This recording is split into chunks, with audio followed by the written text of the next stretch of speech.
already seeing multiple offers on some of these new listings, and it's prompting concern that the spring market that most agents refer to, which normally doesn't start until mid to late February, is off to a shotgun start. So I really wanted to have a conversation about offer strategy, how to make a competitive offer and still be protected. So I've already ratified 5 contracts in the first 2 weeks of the year that were all buyers.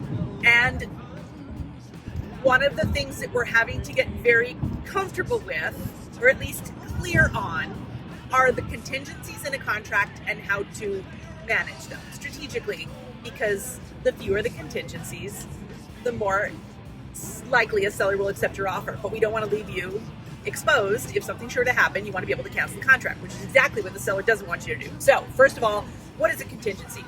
A contingency is a clause in the contract that allows you to cancel the contract and get your earnest money deposit back.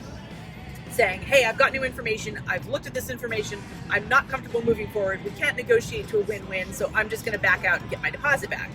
Then there are traditionally 5 contingencies in a standard contract. You've got a home inspection, that's your first one. Second is appraisal. Third is financing. The fourth is going to be a review of homeowners association or condo documents, so that doesn't always apply. And the fifth is title, which is not a contingency you can waive. It is required. You must have clear title in order to buy the property. So home inspection is usually the big one. You got a couple different ways to handle this. If you want the contingency, the best protection that you can get is a home inspection contingency with the right to negotiate, which means you're going to get an inspection report. You're going to take that summary of items that need attention, and you're going to give it back to the seller and say, based on what I now know about this property, these are the items I want you to fix. It's a negotiation, and usually it's harder to negotiate home inspection items than it is price and terms. The seller may agree to make the repairs, in which case they have to use licensed general contractors to repair the items unless otherwise agreed upon.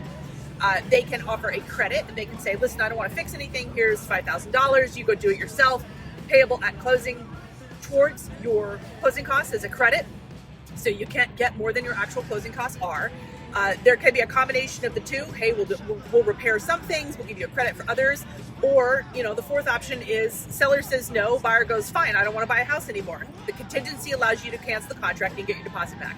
Home inspection with the right to negotiate. Another version of this is a home inspection with the right to void. That means you're going to do the inspection, but you're not going to ask the seller for repairs. You're just going to retain the opportunity to walk away. You find out something that you're not comfortable with, you say, peace out, I'm going to go buy something else, and we're done. I know somebody's going to say, well, it's not safe for you to be driving your car and making these videos, but I talk in the car by myself all the time anyway, so the only difference is I have a camera on. If you decide that you want to cancel the contract, there are many cases where a listing agent seller will say, oh my gosh, what did you find in the report? We need to know, because if we put it back on the market, there's a very good chance that a buyer is going to find the same thing and ask us to repair it again anyway.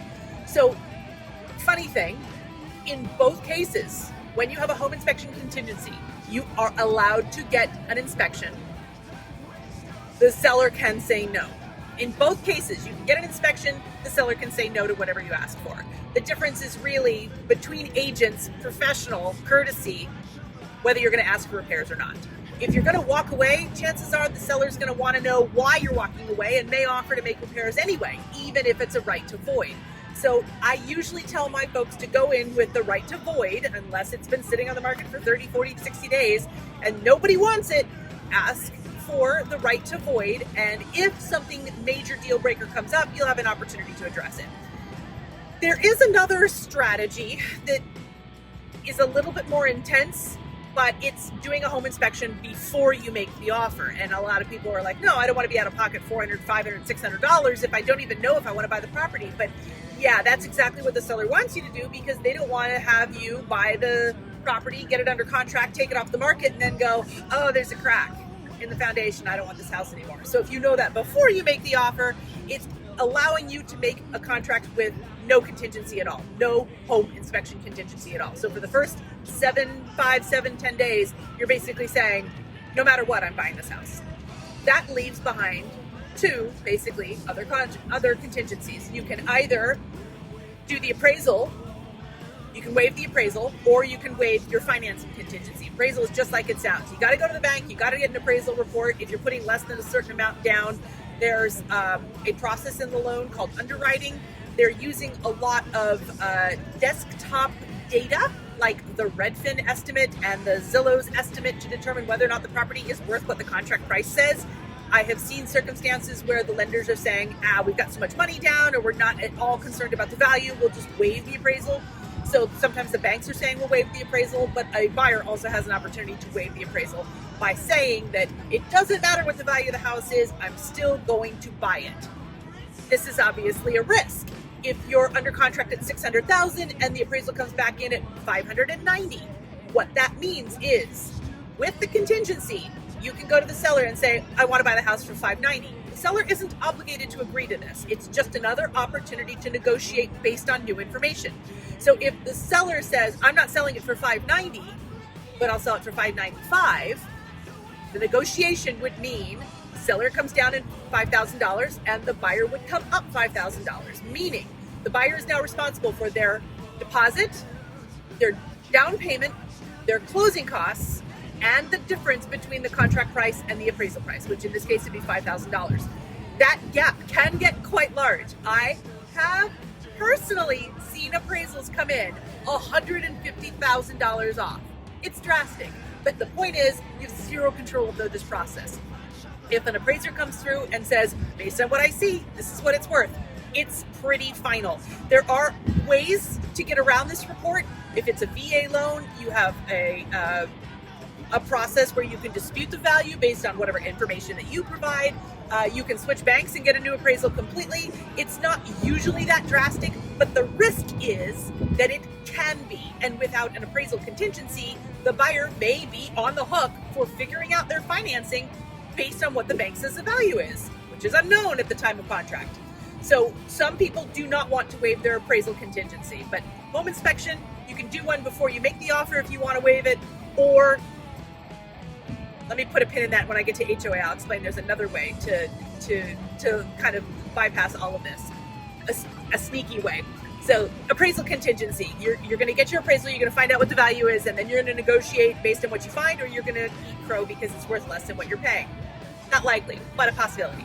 And then the third contingency is financing. Now, this usually was the easiest one to waive because people could go through that underwriting process and be assured of their eligibility to qualify for the loan before they even had a contract.